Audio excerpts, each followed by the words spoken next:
prazer ter você aqui no UOL. Prazer. Parabéns pela pergunta legítima, correta, e um ataque machista, misógino do presidente, desrespeitoso. E o maior erro que ele cometeu no debate foi debater com uma jornalista em baixo nível, e isso atraiu ali uma corrente de solidariedade a ele. Eu queria primeiro, sim, a sua avaliação sobre esse episódio e sobre o debate. O que você achou do debate, Vera? Kennedy, eu acho que ele teve uma atitude absolutamente descontrolada, desnecessária e, a meu ver, prejudicial a ele mesmo. Sim. A pergunta era sobre vacina. Cobertura vacinal muito baixa para vacinas obrigatórias do calendário de vacinação. E se as fake news difundidas por ele próprio e por seus apoiadores contra as vacinas de Covid-19 contribuíram de alguma maneira para essa descrença da população nas vacinas. Portanto, uma pergunta de saúde. Era para o candidato Ciro Gomes, com comentário dele.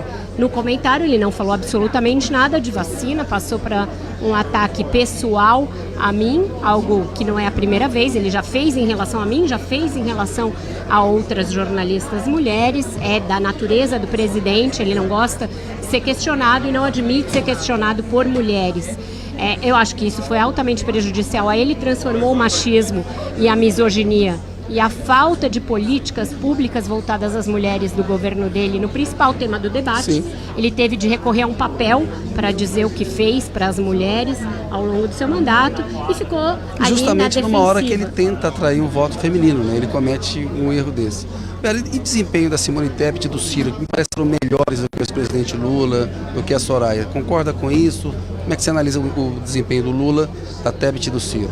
Eu acho que o ex-presidente Lula procurou se poupar. É aquele jogador experiente que veio para um jogo em que ele não estava tão bem treinado, ele já não tem mais aquele fôlego para correr o campo inteiro. Ele ficou ali na beira do gol esperando alguém passar a bola para ele, Kennedy. Eu acho que me chamou muito a atenção a voz do ex-presidente. Eu acho que esse é um assunto que ganha aí corpo na campanha, muita gente preocupada com esse estado da voz dele, muito rouca, e ele em alguns momentos demonstrando certa dificuldade em responder. Por exemplo, quando ele tentou defender a ex-presidente Dilma Rousseff, ele acabou usando o termo pedaladas. Eu acho que isso não foi bom para ele e não foi bom para ela. Mas, de um modo geral, ele foi mais preservado que Jair Bolsonaro. Simone Tebet, ao meu ver, foi melhor hoje do que no Jornal Nacional. Menos ensaiadinha, né? E mais autêntica, soou mais verdadeira. Lembrou mais a Simone Tebet da CPI. Eu acho. Ela estava mais à vontade, mais tranquila, e eu não sei se você concorda comigo, mas eu vi alguns acenos entre ela e Lula. Ela bateu muito mais no Bolsonaro que no Lula.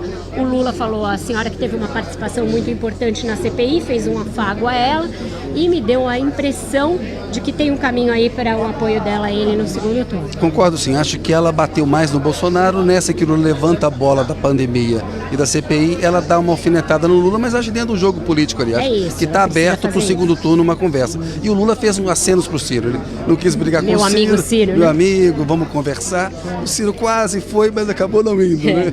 O Ciro está nessa circunstância complicada de estar menor do que estava em 18. Eu acho que isso fere ele de morte, deixa ele muito ali preocupado, muito magoado, e ele está com dificuldade de quebrar essa polarização e até de chegar ao segundo turno com a relevância que ele tinha em 18 e que acabou não usando ao decidir ir para Paris e não declarar o apoio dele. Então, talvez o apoio dele no segundo turno seja menos importante agora do que em 18. Certo.